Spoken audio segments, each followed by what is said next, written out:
തിരുവനന്തപുരം ബാലരാമപുരത്ത് 2 വയസ്സുള്ള ഒരു കുഞ്ഞിനെ അമ്മാവൻ ജീവനോടെ കിണറ്റിലിട്ട വാർത്ത അതിവേദനയോടെ അല്ലാതെ ആർക്കും കേൾക്കാൻ കഴിഞ്ഞിട്ടില്ല.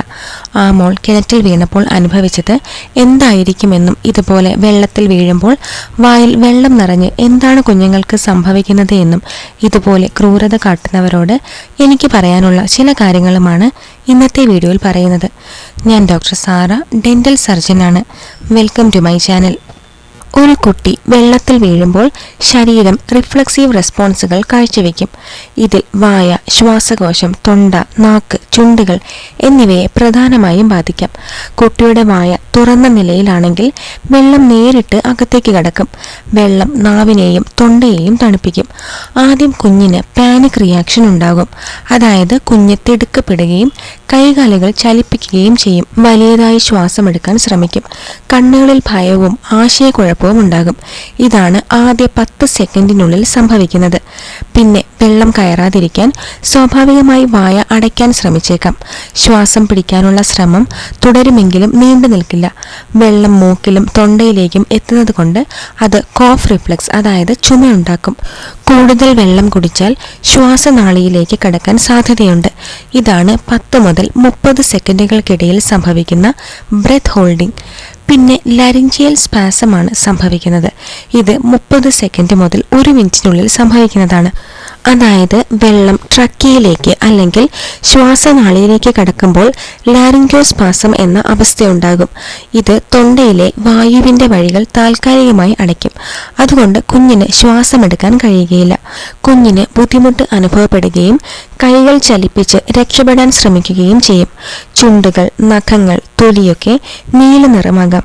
ഇതിനെ സൈനോസിസ് എന്നാണ് പറയുന്നത്. പിന്നെ 1 മുതൽ 2 മിനിറ്റിനുള്ളിൽ ഓക്സിജൻ കുറയുന്നതോടെ കുഞ്ഞ് അനങ്ങാതെ നിശബ്ദമാകാൻ ആരംഭിക്കും. ഹൃദയമിടിപ്പ് മെല്ലെയാകും. ശരീരം അവശമാകാൻ തുടങ്ങും.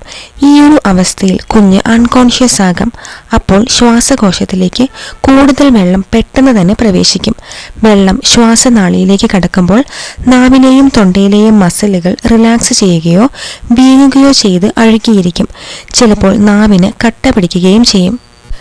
പിന്നെ 2 മുതൽ 5 മിനിറ്റിനുള്ളിലാണ് കാർഡിയാക് അറസ്റ്റും മരണവും സംഭവിക്കുന്നത്. അതായത് ഓക്സിജൻ പൂർണ്ണമായും ഇല്ലാതെയാകുമ്പോൾ ഹൃദയം അടഞ്ഞുപോകും. എന്നിട്ട് ബ്രെയിനിലെ കോശങ്ങൾ നശിച്ച് ബ്രെയിൻ ഡാമേജ് സംഭവിക്കും. അപ്പോഴേക്കും ആ റിഫ്ലക്സ് അവസാനിക്കുകയും മലം, മൂത്രം എന്നിവ അനിയന്ത്രിതമായി പുറത്തു വരികയും ചെയ്യും. പിന്നീട് കുഞ്ഞ് മരണത്തിലേക്ക് ആയിപ്പോവുകയും ചെയ്യും. ഒരു കുഞ്ഞ് വെള്ളത്തിൽ അറിയാതെ വീണതാണെങ്കിൽ ഉടനെ എമർജൻസിയായി ചില കാര്യങ്ങൾ ചെയ്യേണ്ടതായുണ്ട്. അതുപോലെ ഇവിടെ ഈ കുഞ്ഞ് വീണത് ആരെങ്കിലും കണ്ടിരുന്നെങ്കിൽ പെട്ടെന്ന് ചില കാര്യങ്ങൾ ചെയ്യാൻ കഴിഞ്ഞിരുന്നെങ്കിൽ രക്ഷപ്പെടുത്താൻ കഴിഞ്ഞേനെ.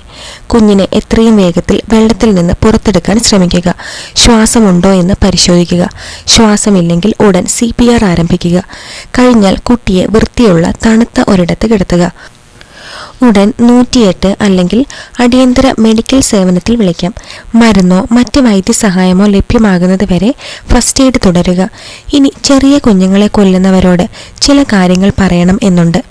ഒരു കുഞ്ഞ് ഈ ലോകത്ത് അപരിചിതനും നിസ്സഹായനുമായാണ് ജനിക്കുന്നത്.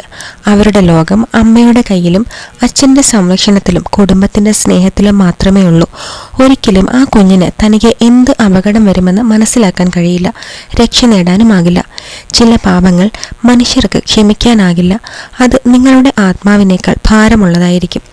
ജീവൻ കൊടുക്കാൻ കഴിയാത്തവർക്ക് ജീവൻ എടുക്കാനുള്ള അവകാശവുമില്ല എന്നോർക്കണം. ഒരു കുഞ്ഞ് സ്വന്തം ജീവൻ രക്ഷിക്കാനാകാതെ നിലവിളിച്ചുകൊണ്ടിരുന്ന അവസാന നിമിഷം നിങ്ങൾക്ക് ഒരിക്കലും മറക്കാനാകില്ല. നിങ്ങളുടെ മനസ്സിൻ്റെ കുരിശിൽ നിങ്ങൾ തന്നെ തൂങ്ങിയിരിക്കും.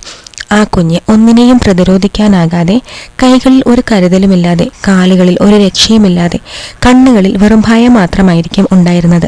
അതിൻ്റെ തീവ്രത അറിയണമെന്നുണ്ടെങ്കിൽ അല്പനേരം നിങ്ങൾ നിങ്ങളുടെ ശ്വാസം പിടിച്ചു വയ്ക്കാൻ ശ്രമിക്കുക.